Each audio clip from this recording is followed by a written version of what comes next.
Hello, my fellow gaming tankers, and if you're wondering why there wasn't a new video last week, and why there hasn't been a stream so far, this is going to be more of a slight channel update, I guess, or real-world update, because the new season, the Juggernaut season, and you're about to see pretty much my entire playtime. This consisted of, one, my kids being home on Easter break, totally fine.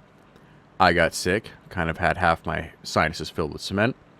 And that was pretty much all last week, allowing me to have enough energy to basically rest, do a few paternal things, try to spend some time with my kids, and then rest some more. All fine and dandy. Towards the end of the week, start feeling better. Played some Split Fiction with my son. Great times were had.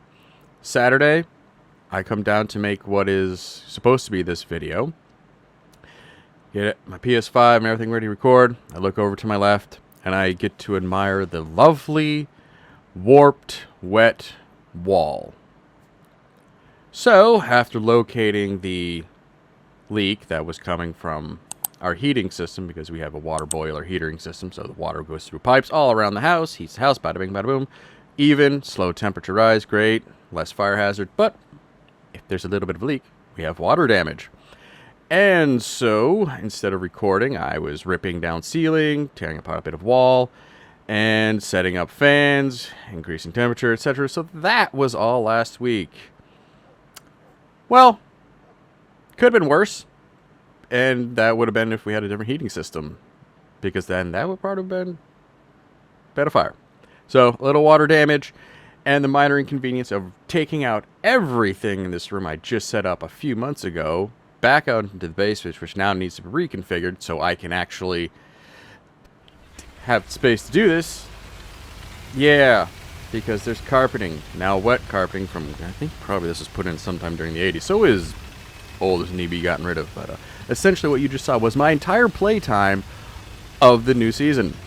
I played enough to basically just buy the season pass and get the new tank. And now you're just watching old footage that I dug up from the hard drive. At least I will be slightly referencing the FE4005s and the British changes at some point here. But, so, as I'm behind, all these videos will be dated and behind, so this will be for the true channel fans, and if you're a true channel fan, please comment and, like this video because it helps the algorithm. And if you're new, let's talk about something new in the new season. That is the first controversial bit. War chest. Well, the removal of the war chest from the season pass and only having like 2 in the base season pass, in the free season pass, because Brazil has become another country getting rid of loot boxes, so wargaming starting to have to start legally taking them down. I'm sorry to the libertarians. I'm sure at some point your free market, using your wallet to sway the CEO's decisions and stuff, that will eventually come true. But for now, pressuring politicians slowly is having more of an effect. Now, in case you are new to the channel, but if you are semi-regular, you will know that I am on the side of get rid of loot boxes of any form, get them out, and then find a new way to make money. Stop having the bread and butter be a morally questionable means. Because loot boxes, whether it's war chest, whatever, is gambling.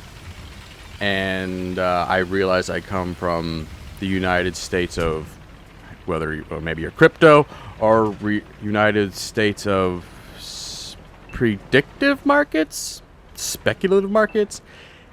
It's not mobile gambling, it's a predictive market. You're just guessing with your money which way an event is gonna fall out, is gonna transpire. So now they're still out. Now, before I get too far, war chests are still available for sale, at least in North America's on that market. Okay, again, legally abiding, but also like, no, we can't. Wargaming still needs to figure things out here, because it's either that or, okay, how many 15,000 gold premium tanks can we put out here? Which I don't think a lot of us are going to buy. But the thing that kind of got not quite under my skin, but I noticed was on the one hand, the reduction of chests in the past. Well, at first I kind of thought, well, this might hurt free-to-play players because I got my first season pass by getting that free chest, getting a premium tank that I already had, getting the gold from buying out, and getting hooked into the system. Again, that whole thing that's the freebie. That's the first taste. That's what gets you like, hey man, if I keep paying, I will be happy because I will feel good. And then we have, well, I kind of made a fool of myself on Just a Cone's video. You can go look the read comments. Yeah, I never type when your brain's half filled with fluid from your sinuses. But we still get our 2,000 gold because that was my main concern. Because like, yeah, we get extra gold from the chests that are part of the gold that's in the season pass to equal 2,000 or more gold, so you can buy the next season. Okay, no, address that. I was a fool. Fine. Then came the interesting vocal minority of like, well, now the season passes are boring. And this is where I kind of want to have the conversation of what enjoyment are you getting out of maybe the beginning of the game, which I guess would be the season pass before you start playing, because I guess not everyone is playing the game if they're getting a decent measure of enjoyment from the war chest. Like, how can if you've ever, I played like Destiny 2 back in the day, you didn't get any form of currency to buy the next season pass. You had to pay money. And now I play Helldivers 2, where if you come across a random point in the game, you can just find the super credits you need to go to buying the next war bond. But the war bonds are also permanent, and they're not going to end, well, for now. They should be kept, unlike Destiny 2, which apparently vaulted things into oblivion. So that was kind of like where I was kind of more like, okay, I feel like someone just admitted that they have a low-key gambling addiction because, like, I can't have fun with this game if there's not a war chest involved. And that's kind of where I suddenly realized, are there actual people who love loot boxes and have never heard of scratch-off tickets? You know, you go to your liquor store, your grocery store, pharmacy, gas station, petrol station, and then you go up to the register and you order. You can have put 20 bucks down and you get these things, you scratch them off. You don't do that if you're not near a casino. It's really weird that it feels like some players willingly and enjoyed the gambling aspect of this. I'm not saying they might sabotage all our efforts here to kind of restructure free-to-play video game economy, but what are you playing a game for if not for the main point of the game, which is, in our case, to shoot tanks or to shoot people in different character skins from pop culture from the last 30 years, or to make believe we're future soldiers trying to rid the universe of non-managed democracy believers.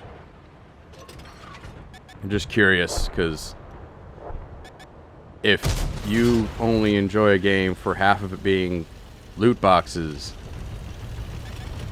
kind of feel like you might need to maybe talk to some people in the real world more about what gives you joy in a video game, specifically an online video game, because it kind of was a little surprising. Again, not a huge, but I was sort of the people questioning, okay, what will Wargaming do now for their main moneymaker being taken out, which is good. And then there was like, well, this is just wrong, and I liked those. It was fun. But again, especially with, like, you get the few for free, but again, that's still just the taste. I kind of felt like those were left in there just to say, hey, as we're going to be like, please stop this. We don't know how to make money any other way. I mean, no one's talking about running ads in this game yet, but who knows. Anyway, that was kind of my little ramble there on the war chest changes. I mean, the new UI hasn't annoyed me yet. I have no idea about the tank outlines yet, but from what I've seen, there's still the issue of, and I agree, like, I want the indicated tank, the highlighted tank, to be the one my reticle's on, not the one to the left, you know, which is highlighted first, but I moved on and the game is not catching up with me. Or I also like how the highlighted tank on top of the ridgeline on the hill is the one I auto lock on, despite the fact that there is a tank within 5 meters of me coming to ram me, and I like to auto lock on them quickly so I can start aiming with, no. Right, because the tank at a distance is more important and more of a threat than the T-72 about to face smash me. Okay. Again, that's in the past. Nothing right now. That's just my opinion on that. Again, all right, chat. What do you think of the war chests being taken out? If me being on the fence of bye-bye loot boxes have swayed you, or maybe you think loot boxes just need to be reworked. I mean, Wargaming on our end, they did like, all right, fine, we'll put in the guaranteed tank after you open 40, but we'll also reduce the amount of gold you get from a duplicate premium tank, so there was less incentive or less temptation, but still, you know, I don't want to sound callous here, but once an addict, always an addict, you know. You take it day by day till you can, you know, have your final rest.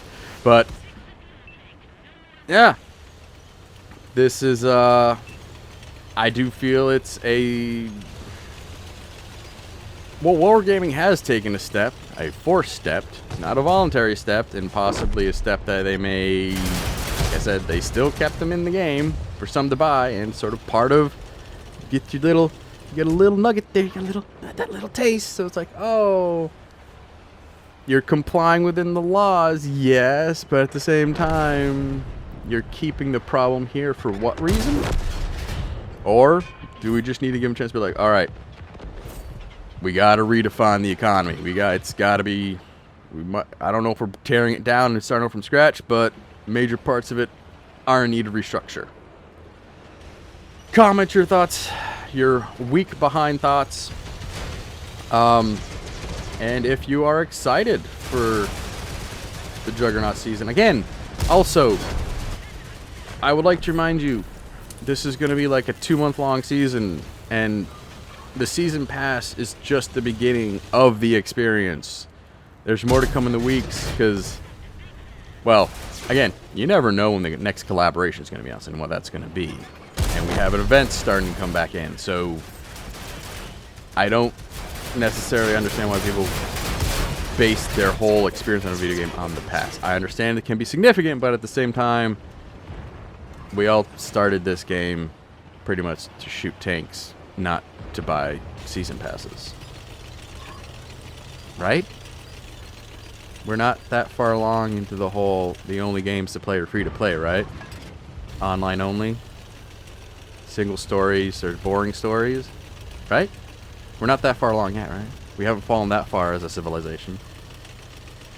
Okay, I'm starting to get dark, and I've got a whole basement to fucking rearrange. Hey, it's a PG-13 channel. I get one swear. I get one F-bomb. So, comment down below. I'll let this video run along. Keep your tracks on the ground. Hope the RNG's in your favor. And maybe just take a quick sweep to make sure everything in your home is intact and functioning. The change of seasons will bring about revelation of winter damage. So, hope to see you in the next one.